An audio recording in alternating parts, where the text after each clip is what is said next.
आणि सगळे मान्यवर आणि समोर बसलेले मित्रपरिवार व नातेवाईक आणि न्हावी समाजाची बंधू व भगिनींनो, आज आजीच्या रिटायरमेंटचा कार्यक्रम आहे आणि आज आजीने 33 वर्षांची जी सेवा आहे ती आपल्या पुण्याच्या महानगरपालिकेला दिलेली आहे आणि महानगरपालिकेमध्ये काम करणं ही सोपी गोष्ट नसते आणि त्यांचा जो जीवन होता तो खूप कष्टाने गेलेला आहे. कारण की बाबांनी त्यांची खूप कमी वयातच साथ सोडली आणि किशोर काका आणि प्रशांत काका त्यावेळेस खूप लहान होते, तर त्यांच्या शिक्षणासाठी आणि इतर कामासाठी पैसे लागायचे.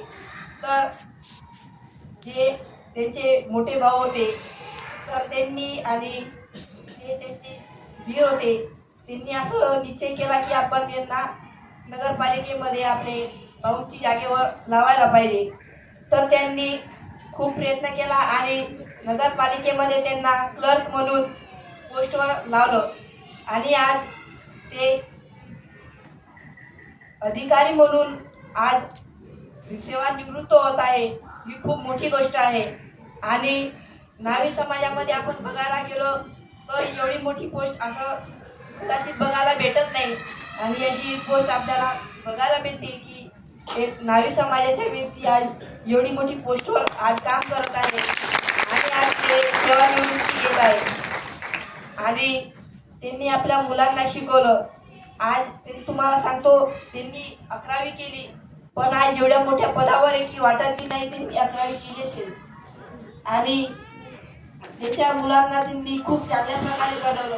लोक म्हणतात की आम्हाला छावानी तर शिवाजी महाराज सारख्या आमच्या मुलाला घडवायचे, पण आपल्याला पहिले शिवाजी महाराज छावा यांच्या आईसारखं पहिले जिजाऊ महाराज घडवावे लागेल.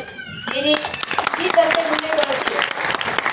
आज आपण बघायला जातो तर आयाबाईंनी त्यांना मोबाईलमध्ये गाणे लावून देतात, व्हिडिओ दाखवतात आणि पहिलेच्या जमान्यामध्ये रामायण महाभारत ऐकवायचे आणि अशी जी आता परिस्थिती आलेली आहे. पण वंदनाताई म्हणजे माझ्या आजीने खूप असं चांगले संस्कार दिलेले आहेत प्रशांत काकांना, किशोर काकांना आणि ते सुद्धा चांगल्या पदावर काम करत आहेत.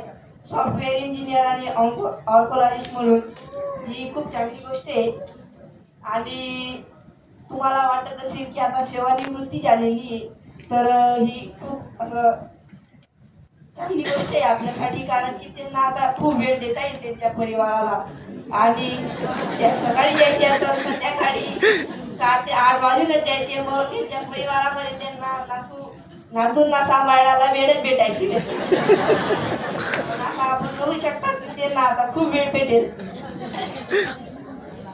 सेवानिवृत्ती कोणत्याही रस्त्याचा अंत नसून एका नवीन हायवेची सुरुवात आहे असं म्हणत आज मी ते माझे 2 शब्द संपवतो आणि